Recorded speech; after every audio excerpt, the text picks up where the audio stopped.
La palabra Génesis es una palabra que la tenemos en griego, es la palabra Génesis.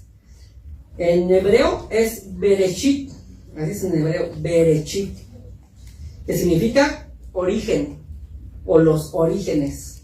Así que vamos al libro de los orígenes, al libro del Génesis, capítulo 6, Génesis capítulo 6. Vamos a darle lectura del versículo 9 al 22. Vamos a hacerlo como de costumbre, mis hermanos. Un versículo yo, otro ustedes, y así nos unimos en el 22. Génesis capítulo 6, del 9 al 22. ¿Lo tenemos? Y así la palabra de nuestro Dios, en el nombre del Padre, y del Hijo, y del Espíritu Santo. Estas son las generaciones de Noé. Noé, varón justo, era perfecto en sus generaciones. Con Dios caminó Noé. Y engendró Noé 3 hijos, a Sem, a Cam y a Jafet. Y se corrompió la tierra delante de Dios, y estaba la tierra llena de violencia. Y miró Dios la tierra, y he aquí que estaba corrompida, porque toda carne había corrompido su camino sobre la tierra. Dijo, pues, Dios a Noé: he decidido el fin de todo ser, porque la tierra está llena de violencia a causa de ellos, y aquí que yo los destruiré con la tierra. Hazme una arca de madera de Ofel, haz los aposentos del arca, y las carcaterías con brea por dentro y por fuera. Y de esta manera la harás: de 300 codos la longitud del arca, de 50 codos su anchura, y de 30 codos su altura. Una ventana harás al arca, y la clavarás a 1 codo de elevación por la parte de arriba, y pondrás la puerta del arca a su lado, y le harás piso bajo, segundo y tercero. De aquí que yo traigo un diluvio de agua sobre la tierra para destruir toda carne en que haya espíritu de vida debajo del cielo. Todo lo que hay en la tierra morirá. Mas estableceré mi pacto contigo, y entrarás en el arca, tú, tus hijos, tu mujer, y las mujeres de tus hijos contigo. Y de todo lo que vive, de toda carne, 2 de cada especie meterás en el arca, para que tengan vida contigo. Macho y hembra serán. De las aves según su especie, y de las bestias según su especie, de todo reptil de la tierra según su especie. 2 de cada especie entrarán contigo para que tengan vida.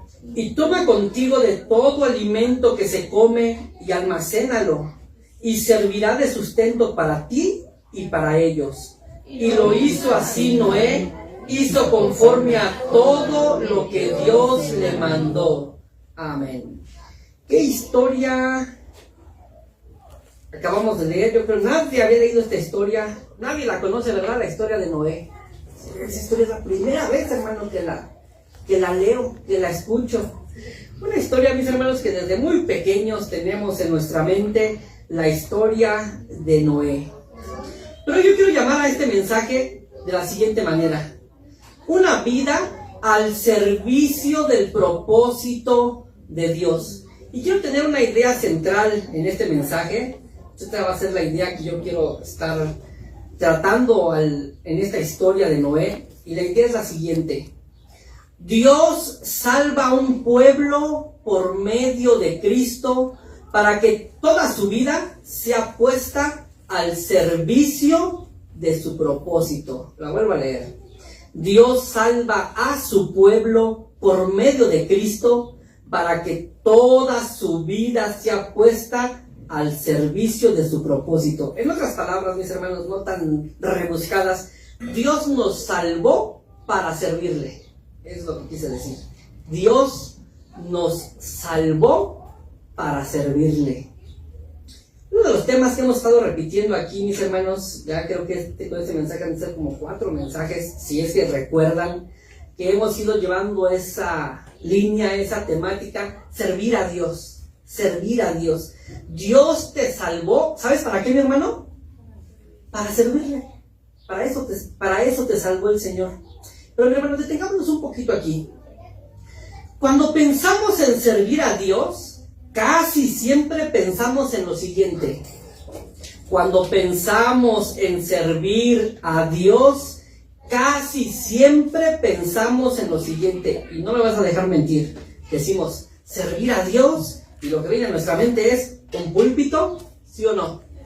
Viene un púlpito a nuestra mente, viene un micrófono a nuestra mente, viene una guitarra, un bajo, un teclado, una clase bíblica, el templo, 4 paredes. Decimos, servir a Dios. Pero hoy quiero hacerles unas preguntas, mis hermanos. ¿Puede un martillo glorificar a Dios? ¿Puede una pala servir al reino de Dios? ¿Puede un albañil, un comerciante, un obrero, una ama de casa servir al Señor mientras realiza su trabajo, su vocación? ¿Un albañil puede ser un siervo de Dios? ¿Un comerciante puede ser un siervo de Dios? ¿Un obrero? ¿Una enfermera? ¿Un doctor? ¿Puede ser un siervo del Señor? Bueno, la historia de Noé nos va a responder esa pregunta. La historia de Noé nos responderá esta pregunta. Así que vayamos a nuestra historia de Noé y vamos a ver en primer lugar, mis hermanos, qué fue lo que Dios realmente le pidió a Noé. Quiero que notemos algo en la historia. ¿Es la historia de quién? ¿De quién? De Noé. Bueno. Y normalmente sí decimos, ¿no? Es la historia de Noé, hermano. Sí, yo sé que aquí sale Noé a escena, pero en realidad, mis hermanos, es la historia de Dios. Es la historia de Dios y en esta ocasión se va a dirigir a Noé. Y es que toda la Biblia, mis hermanos, es la historia de Dios, que incluye pequeñas historias donde Dios estuvo tratando y trabajando y llamando a ciertos personajes. En este caso le toca su turno a Noé. Es la historia de Dios llamando a Noé. Quiero comenzar, mis hermanos, hablando un poquito de cómo era el mundo donde vivía Noé. Recordemos, mis hermanos, si queremos dividir la historia bíblica, hay que dividirla de la siguiente manera. La etapa en la que estuvieron Adán y Eva en el Edén, y después viene la etapa prediluviana, antes de Noé, y después todo lo que sigue, hasta Cristo y nosotros.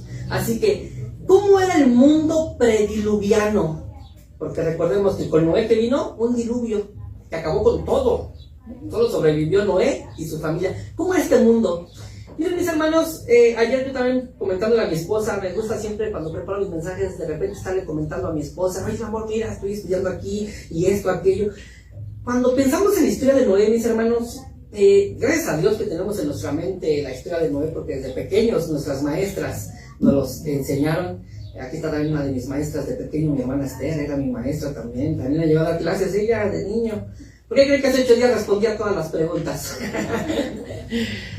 Y cuando nos cuentan la historia de Noé, nos ponen ilustraciones, dibujitos, y casi siempre pensamos en el mundo prediluviano antes de Noé, un mundo muy primitivo.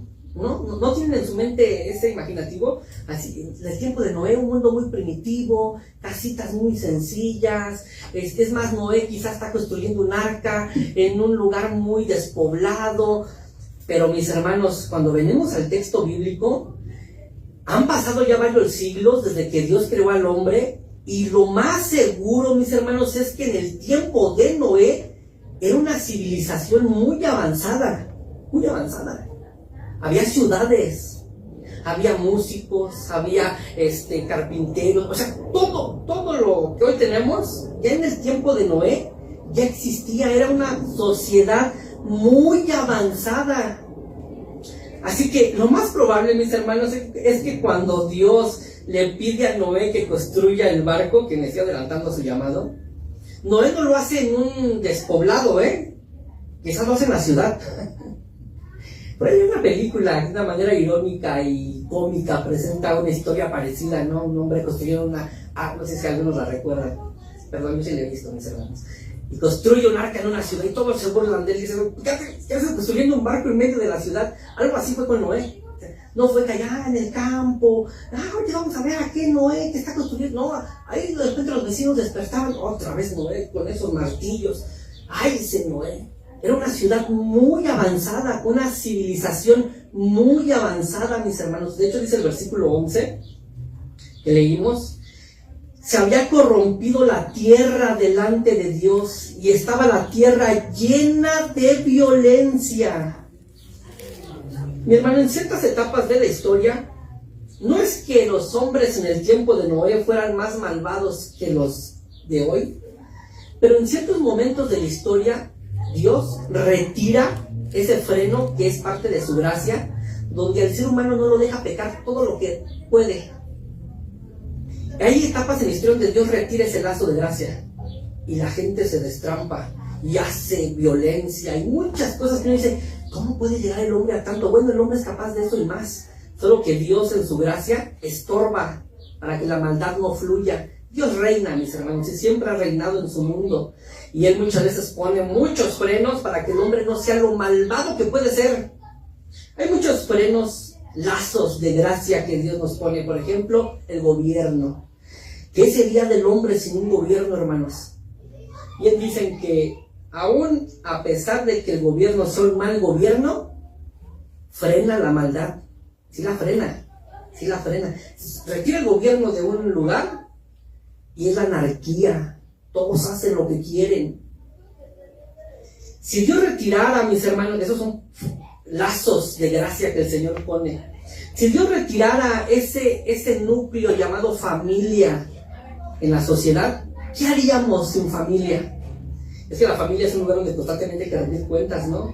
No, tengo que rendir cuentas, no, mi esposa, ¿qué va a decir? No, mis hijos, ¿qué van a decir? Son frenos que Dios pone en su gracia. La conciencia, ahí la conciencia siempre dice, está mal, eso está mal, no lo hagas. Si Dios retira esos lazos, el ser humano, mis hermanos, se destrampa. Bueno, el hombre en el tiempo de Noé, Dios retira esos lazos de gracia y el ser humano hace maldades. Dice el versículo 11, se corrompió la tierra delante de Dios y estaba la tierra llena de violencia. Versículo 12, y miró Dios la tierra y aquí que estaba corrompida porque toda carne había corrompido su camino sobre la tierra. Cuando Dios retira esos lazos de gracia en ciertas etapas de la historia, mis hermanos, la descripción es la misma de Génesis capítulo 11 y 12, violencia, corrupción. Pregunta, ¿será que estamos viviendo una etapa semejante? Porque es que después de una etapa así, ¿qué viene, mis hermanos? ¿Qué vino después de Noé? De esa etapa de corrupción, donde Dios retiró, dice, les voy a retirar un poquito el lacito, para que vean lo que son capaces de hacer. Después de eso vino el juicio de Dios. Pero este era el mundo de Noé, un mundo muy civilizado. No sé qué tanto estaba avanzado la ciencia, la tecnología, pero era un mundo muy avanzado, muy avanzado. ¿Qué vio Dios en aquella generación? Violencia, perversión. Y aquí otra pregunta, mis hermanos. ¿Es en este contexto de este mundo civilizado, pero lleno de corrupción, que Dios llama a Noé? Pregunta, ¿quién tomó la iniciativa en el llamado? De repente Noé un día se despertó y dijo, Señor, aquí estoy. ¿Quieres que haga algo, Señor? ¿O Dios tomó la iniciativa? Es siempre Dios, mis hermanos. O sea, siempre es Dios tomando la iniciativa. Dios le dijo a Noé, no dice que Noé le dijo a Dios, Dios le dijo a Noé, Noé, voy a destruir la tierra. Voy a destruir la tierra. Hermanos, es Dios el que siempre toma la iniciativa. Mi hermano, ¿sabes por qué estás aquí? Ay, hermano, porque yo decidí venir hoy. No, mi hermano, fue Dios. Dios puso en tu corazón el que vinieras hoy. Dios siempre toma la iniciativa. De lo contrario, nosotros, ¿qué voy a estar yendo? ¿Qué voy a servir al Señor? ¿Qué hago? No, ¿qué hacer? No, yo no. Es Dios siempre tomando la iniciativa. Dios llama a Noé y le dice, Noé, piensen en lo siguiente, mis queridos hermanos, piensen en lo siguiente. Leamos el versículo 13, omitiendo el 14. Hazte cuenta que no existe el 14, porque para Noé no existía el versículo 14. cuando Dios le dijo lo del versículo 13. Entonces, nosotros la leemos ya porque tenemos toda la historia completa. Pero fíjate lo que le dijo Dios a Noé. Olvídate del versículo 14. Dice el versículo 13. Dijo pues Dios a Noé: he decidido el fin de todo ser, porque la tierra está llena de violencia a causa de ellos, y aquí que yo los destruiré con la tierra. Hasta aquí. Imagínate ese mensaje para Noé. Noé, voy a destruir toda la tierra y a todos los que habitan en ella. Imagínate ese mensaje para Noé, mis hermanos. Un día normal, Noé se levantó, la civilización, la ciudad, córrele para acá, córrele para allá. De hecho, ¿te acuerdas que Jesús dice en el Evangelio de Mateo que como en los tiempos de Noé, unos estaban casándose, otros estaban casando? Era una ciudad, era un ambiente muy similar al nuestro. Y de repente ese día Noé escucha a Dios. Y Dios le dice: Noé, voy a destruir la tierra y a todos los que moran en ella. Nosotros la leemos y decimos: pues pero Dios va a salvarlo, ¿no? Pero Noé no lo sabía. Noé no lo sabía, mis hermanos. Imagínate esta noticia para Noé. Señor, ¿qué vas a hacer? Voy a destruir toda la tierra y a todos sus moradores. Pero qué glorioso. Siempre Dios muestra también su misericordia. Juicio, pero también misericordia. Dice: hazte un arca de madera, de gofer. Y si continuamos con la lectura, te voy a salvar a ti y a tu familia. Qué increíble, mis hermanos, cuando Dios salva a alguien, no solo está pensando en ti. ¿Sabes en quién está pensando?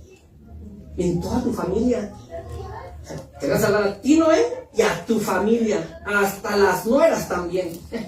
Ay, Señor, esas no las quería. Hasta las nueras también. Te voy a salvar, Noé. Yo creo aquí, ahí lo veo donde Noé dijo: bueno, si es así, pues sí, Señor. Veamos un poquito quién era Noé. Noé. De hecho, aquí el autor, que probablemente, bueno, lo más seguro, y quiero decir que fue Moisés. Moisés quien escribe el libro del Génesis, mis hermanos. Fíjense cómo describe a Noé. Noé en el versículo 9. Noé era varón justo. Era perfecto. Con Dios caminó Noé. Y aquí quiero hacer una aclaración como paréntesis. Dios le dice a Noé: Noé, voy a destruir a todos los seres humanos porque todos se han corrompido. Y uno puede decir: hermano, pero Noé no. Noé, dice la Biblia, que era perfecto, justo y caminaba con Dios. Pero mi hermano, creo que lo que aquí debemos, o como debemos entender este versículo, volvamos a leerlo, el versículo 9. Estas son las generaciones de Noé. Bueno, leamos desde el versículo 8, porque en realidad esta historia, mis hermanos, comienza en el versículo 8, no en el versículo 9. No sé si tu Biblia, la mía, sí tiene un subtítulo en el versículo 9, y pareciera que allí empieza la historia. El tío tiene un subtítulo, el versículo 9, dice: Noé construye un arca. Bueno, los subtítulos, mis hermanos, no son parte de la Biblia. Esos se los pusieron más tarde ciertos personajes que dijeron: para que le pongamos divisiones a la Biblia, vamos a poner aquí un subtítulo. Alguien bien dijo: tanto los subtítulos como los versículos no existen en el original. No hay versículos, no hay capítulos, no hay subtítulos, es todo de corrido. Y decía alguien de manera irónica y cómica: creo que quien puso los versículos, y más adelante fue un hombre quien puso los versículos y los títulos, iba montado en un burro. Porque decía: el versículo 3 va a ir aquí, y luego los metía donde no debían ir. Y creo que aquí pasa eso, mis hermanos. La historia de Noé comienza en el versículo 8, no en el 9. Fíjate lo que dice el versículo 8. ¿Qué dice el versículo 8? Aquí se aclara el versículo 9. Pero Noé halló gracia ante los ojos de Jehová. Es decir, Noé, al igual que todos los otros hombres, mis hermanos, estaba corrompido. ¿Pero qué halló Noé? Gracia delante de él. ¿Qué es gracia? Un regalo inmerecido. Dios dijo: Noé, te voy a salvar a ti. Y entonces Noé era un varón justo, perfecto, porque caminaba con Dios. ¿Ves cómo se aclara el texto? No es que no era un hombre perfecto, porque hermanos, si no se contradeciría la escritura. En Romanos capítulo 3 dice que no hay justo Y eso incluye a Noé. ¿Pero por qué Noé fue justo? Porque halló gracia delante de Dios. Aquí comienza la historia de Noé. Noé halló gracia. Dios dijo, te voy a salvar. ¿Quién toma la iniciativa siempre? Dios. Te voy a salvar, Noé. A ti y a toda tu familia. Así que, si no era justo, íntegro y caminaba con Dios, era porque Dios había decidido mostrar su gracia con él, con Noé. Ok, hasta aquí, mis hermanos, hemos visto cómo era la ciudad, cómo era la civilización en ese entonces. Hemos visto al personaje Noé, cómo era Noé. Ahora veamos la misión que Dios le da. ¿Cuál era la misión? Noé, voy a destruir la tierra, te voy a dar una misión. Vas a comenzar a predicarle a toda la gente. ¿Eso dice el texto, mis hermanos? Noé, prepárate, porque de aquí en adelante todos los días te vas a levantar temprano y te vas a poner a predicar y a decirles, Dios va a destruir la tierra, arrepiéntanse. ¿Ese fue el llamado de Noé? Noé, te voy a hacer un llamado, Noé. De aquí en adelante, Noé, te vas a levantar todos los días temprano para interceder por este pueblo, para que yo tenga misericordia, y les vas a predicar día y noche, Noé. ¿Ese fue el llamado de Noé? ¿Cuál fue el llamado de Dios hacia Noé? Constrúyete un arca. Vas a ser de carpintero, Noé. Noé, te ha dado talentos, ¿verdad? Noé, te gusta la carpintería, ¿verdad? Sí, Señor. Pues vas a hacer un barco. Vas a ser el primer barco del mundo. Aquí está todo esto en el texto. El llamado de Noé no era predicar en específico. Así que vas a predicar. No, todo el día, ¿sabes qué se la pasaba haciendo Noé? Cortando tablas, midiendo, clavando. Esa era la misión de Noé delante. Ese era su ministerio. Construir un arca. Cortar madera, no sé si iba al bosque, después tenía que traer los troncos, si tenía que... Solo imagínate, hermano, por eso decía que el tiempo de Noé era un mundo muy civilizado. Para hacer un barco se requiere de herramientas, a cortar la madera, medirla, todo eso lo tenía Noé, todo eso lo tenía Noé. Herramientas para cortar árboles, para medir las tablas, para clavar, o sea, como en nuestro mundo. La misión de Noé era construir un barco. Era una misión encomendada por Dios para preservar la vida y cumplir su propósito. Ahora notemos lo siguiente, mis hermanos. Dios llama a Noé y Noé dice, pues familia, reúnanse todos, quiero contarles algo. Dios me ha llamado. Así que los tengo que abandonar. Me voy a servir al Señor. ¿Eso hizo Noé? ¿Eso hizo Noé, mis hermanos? El Señor me está llamando, pues ni modo, familia. Tengo que amar más a Dios antes que a padre, madre, hijos. Así que, chao, nos vemos. En este momento perdieron a su padre. Noé no abandonó su familia. De hecho, ¿quiénes le ayudaban en la construcción de esa arca? Pues probablemente sus propios hijos. Los voy a incluir en el ministerio. Y a darle. El Señor nos ha dado una misión. Noé no abandonó a su familia, mis hermanos. Noé tampoco abandonó su responsabilidad. Probablemente, quizá, mis hermanos, aunque el texto no nos lo dice aquí, por eso digo probablemente. Noé era un carpintero. No abandonó ni su oficio para servir al Señor. O sea, ¿eres carpintero? Pues vas a servir siendo carpintero. No abandonó su familia, no abandonó su responsabilidad, no abandonó su trabajo. ¿Sabes qué hizo Noé? Tomó todo lo que él era un padre, era un trabajador, era un ciudadano. No huyó de la ciudad. No, pues me voy lejos de la ciudad porque aquí hay mucha maldad. Allá donde no me molesten, allá voy a hacer el arca. Y no huyó a ningún lado, no abandonó nada.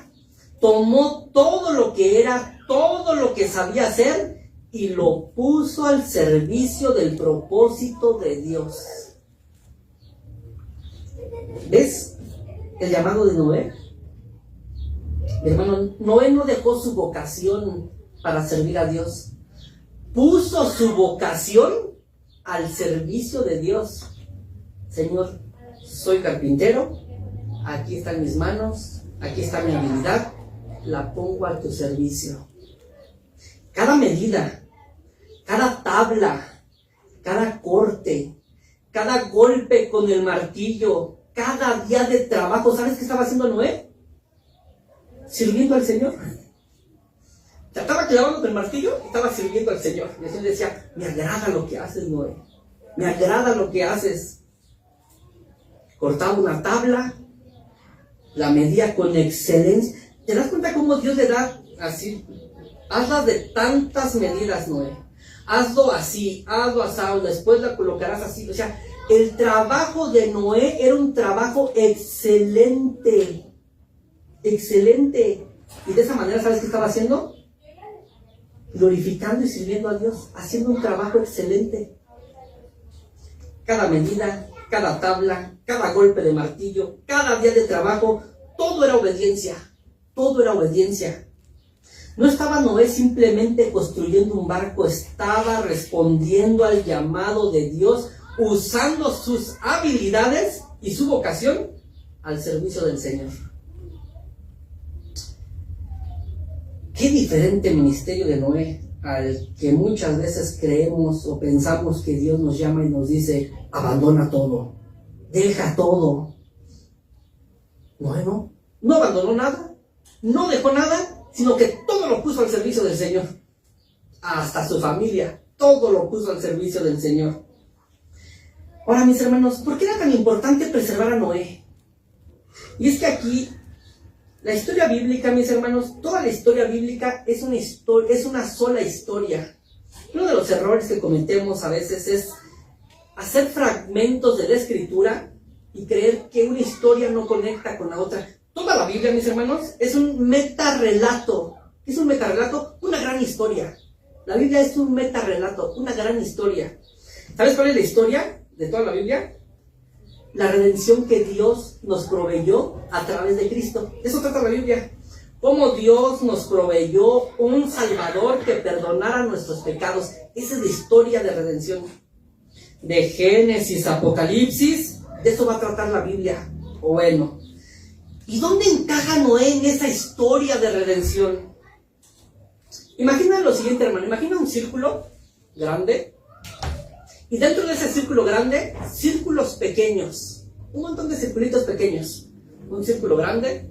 Y dentro de ese círculo grande, muchos círculos pequeños. Ahora, conecta todos esos círculos. Pones unas rayitas. Todos conectados. Y conectados con el círculo mayor. Esa es la Biblia. Esa es la Biblia. Cada circulito pequeño es la historia de alguien. La historia de Noé, la historia de Moisés, la historia de Josué, la historia de Ana, la historia de Sansón. Todas son microhistorias.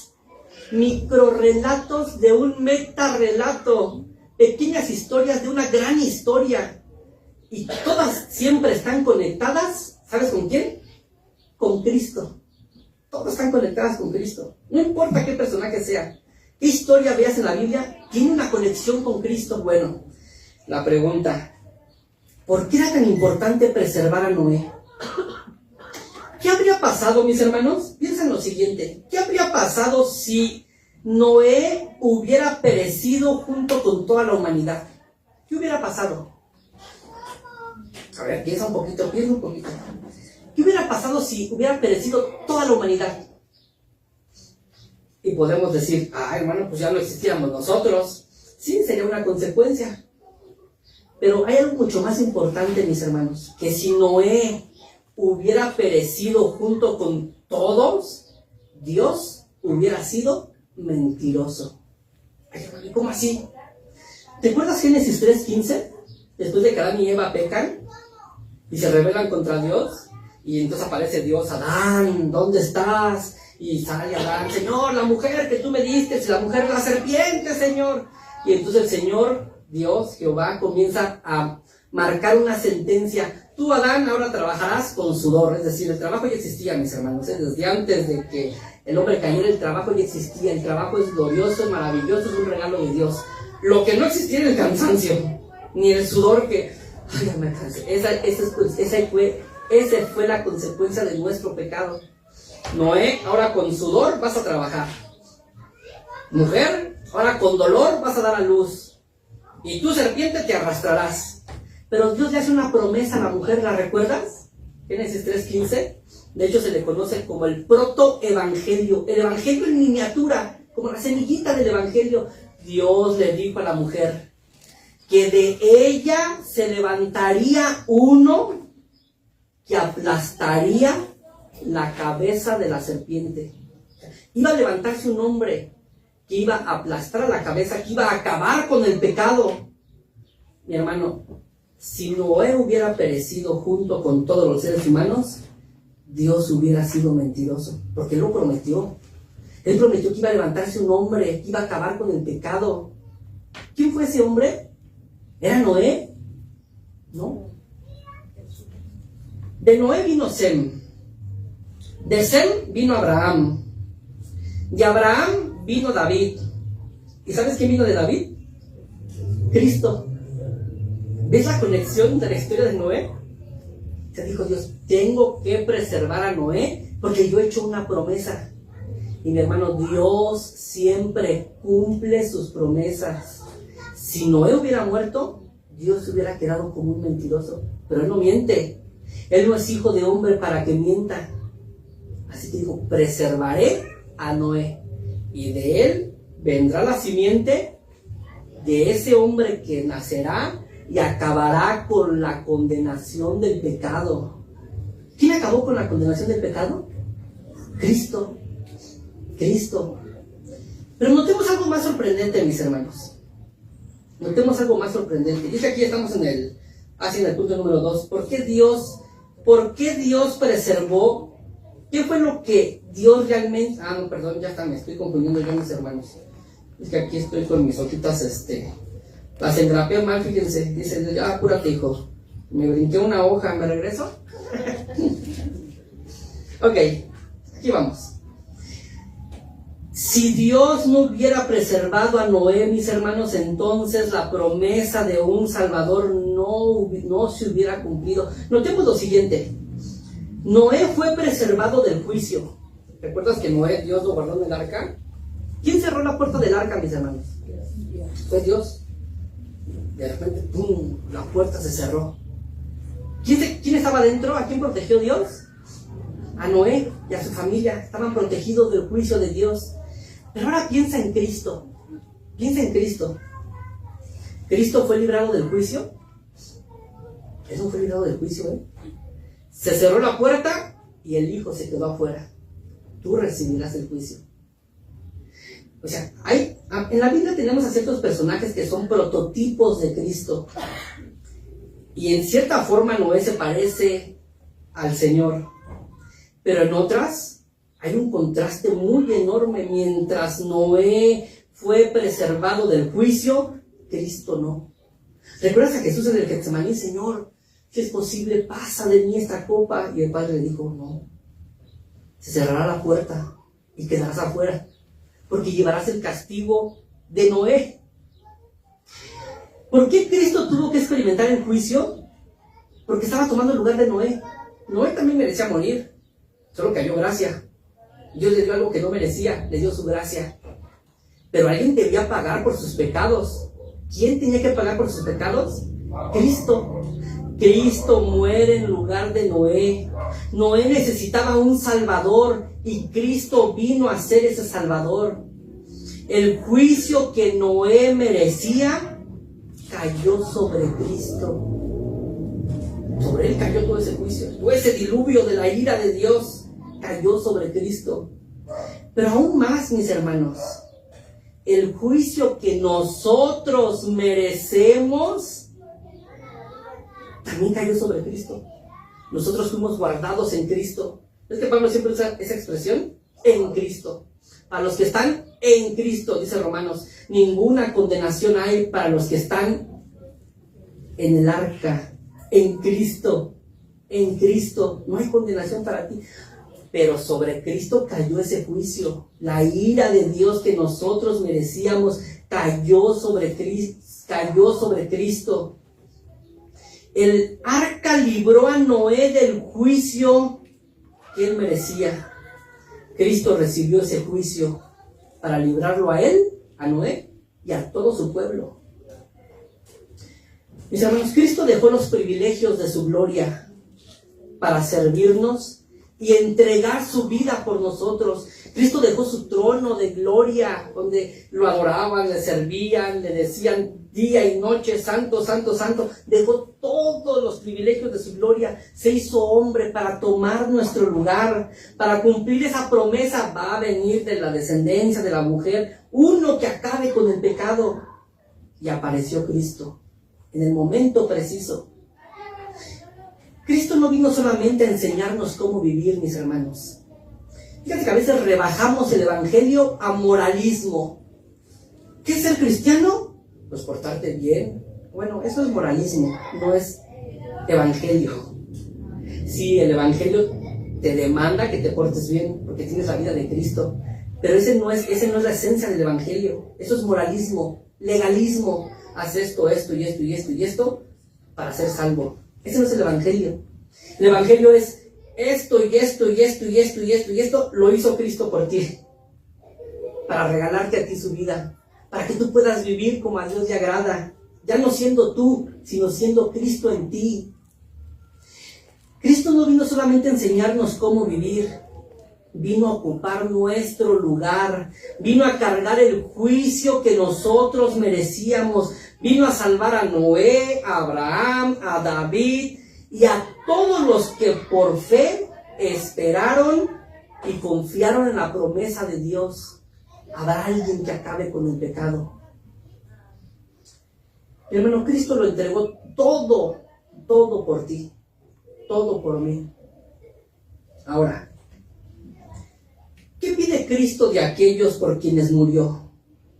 Fíjense cómo hemos ido a través de la historia de la redención. Génesis, se hizo una promesa. Después Dios dijo, acabaré con todo el mundo, pero he hecho una promesa y la voy a cumplir. Preservaré a Noé. Preserva a Noé. Viene aquel que es el cumplimiento de la promesa, Cristo. Salva a Noé y a todos los que han confiado en él y nos salva a nosotros. Y ahora la pregunta es, ¿qué pide Cristo de aquellos por quienes murió? ¿Qué pide el Señor de nosotros, mis hermanos? ¿Qué te pide? Ay, hermano, pues Dios me pide el corazón. Dios me pide que le dé mi corazón.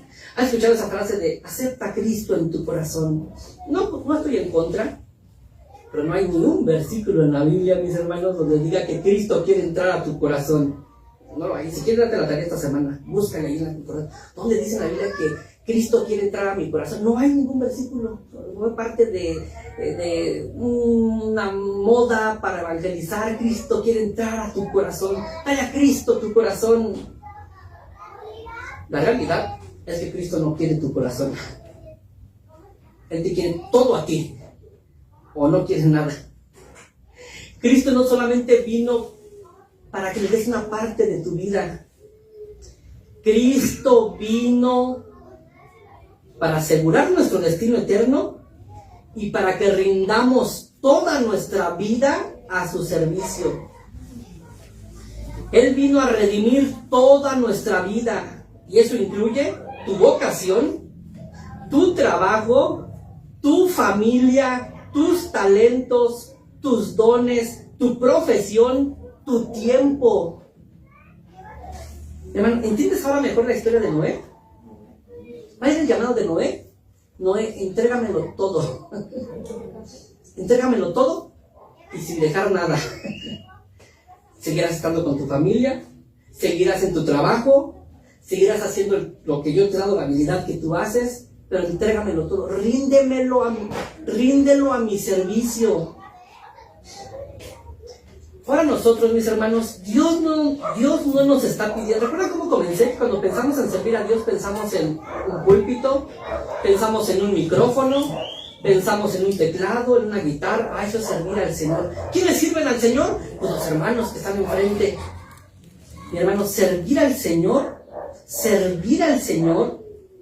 incluye toda la vida. Nosotros no debemos dejar nuestra vocación. Cuando el Señor te pide, sírveme, no te está pidiendo que dejes tu vocación, más bien te está pidiendo el Señor que pongas tu vocación y toda tu vida al servicio del reino. ¿Qué significa eso? ¿Qué significa eso, hermano, de poner toda mi vida, mi vocación, mis talentos al servicio de Cristo? ¿Qué significa eso? Bueno, que el maestro, el que da clases en una escuela, enseñe para Cristo. Que enseñes para Cristo. Que el comerciante trabaje y venda como para Cristo. Que el obrero trabaje y haga lo que tiene que hacer con sus manos como para Cristo. Que la madre sirva a sus hijos en su hogar como si se lo hiciera Cristo. Que el padre dirija a su familia como para Cristo. Que el estudiante estudie para Cristo. Que el pastor, el predicador, predique para Cristo. Que el que dirige la alabanza y el que canta y el que toca, toque y dirija y cante para Cristo. Toda vocación puede convertirse en un acto de adoración cuando se le rinde al Señor. No sé si me están siguiendo, mis hermanos. Noé probablemente tenía un talento. Le sabía la madera, sabía hacer buenos cortes.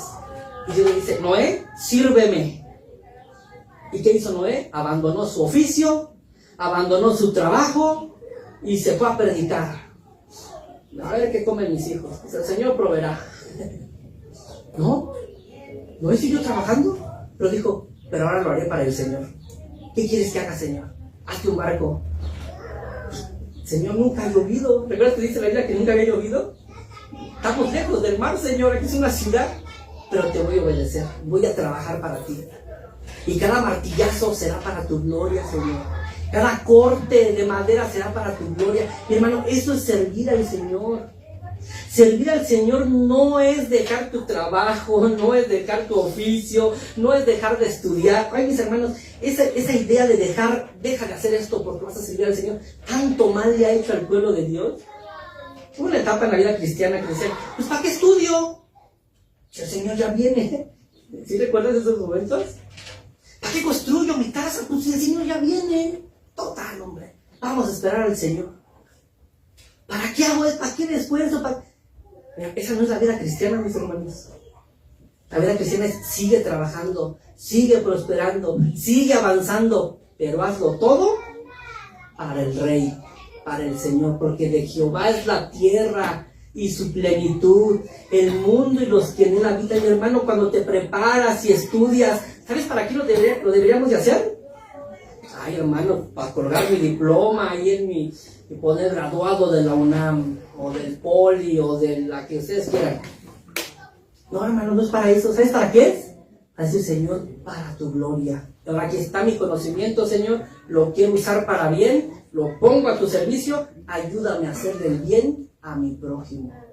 En el área que Dios te ha puesto. O sea, en otras palabras, mis hermanos, servir al Señor no necesariamente es estar aquí en estas cuatro paredes cantando, predicando, orando. No, esto es parte de nuestro servicio.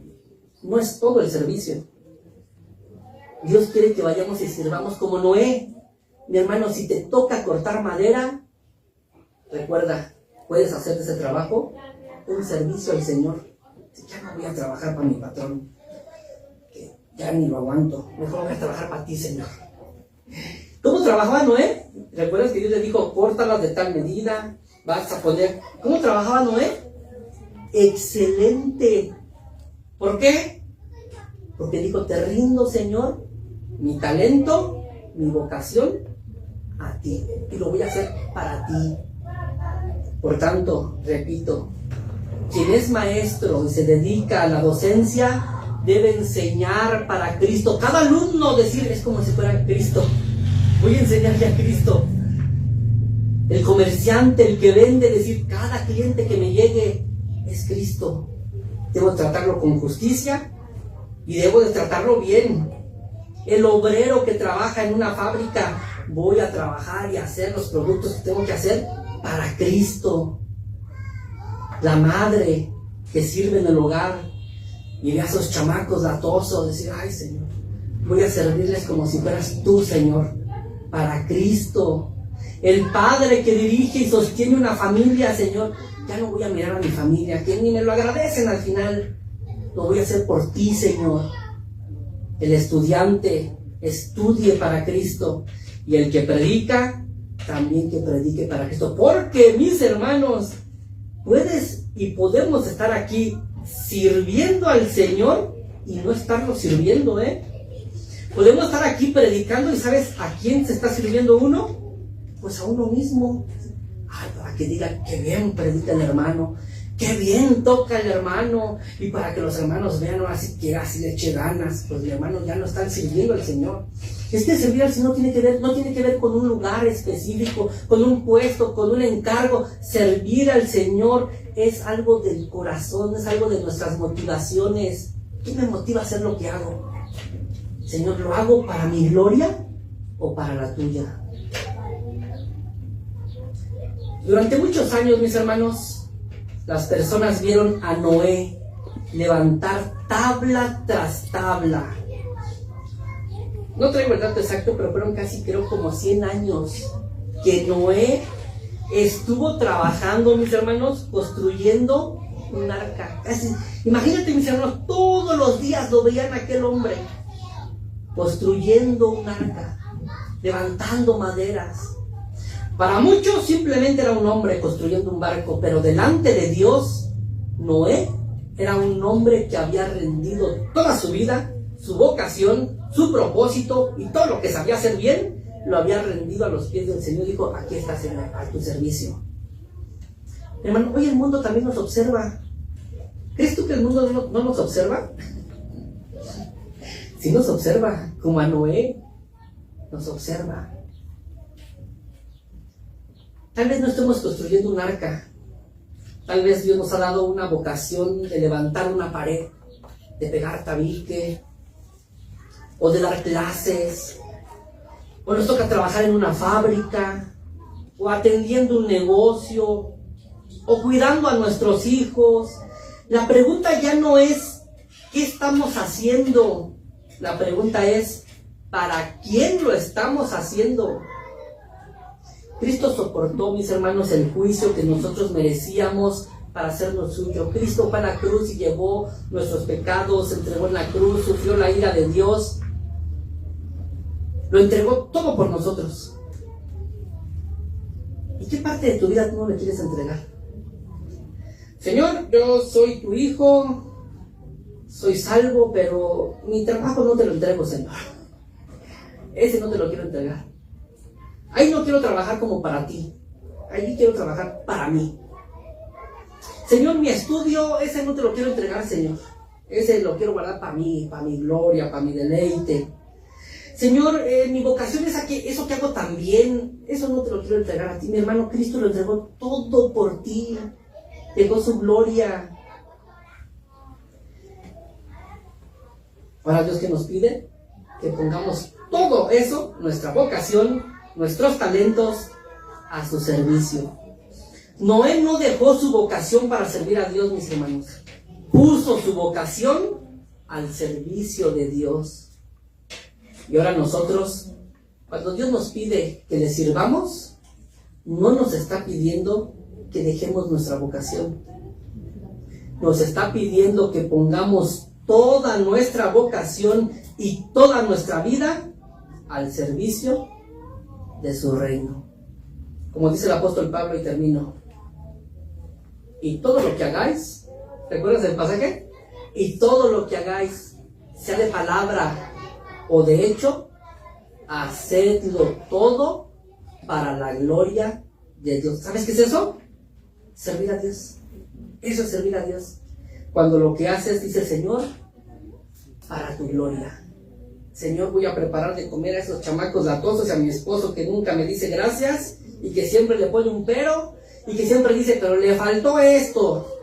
Señor, lo voy a hacer para tu gloria, para ti, Señor. Y cambia todo el ambiente, mis hermanos. Señor, ahora voy a la fábrica y voy a ir a fabricar lo que tenga que hacer para ti, Señor.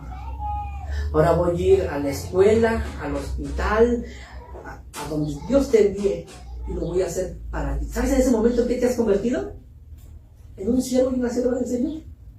Porque lo haces para su gloria y para que este mundo, que es el mundo de Dios, cada día sea mejor.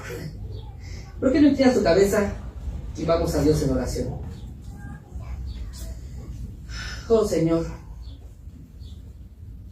qué daño nos hace muchas veces separar lo espiritual de tu creación.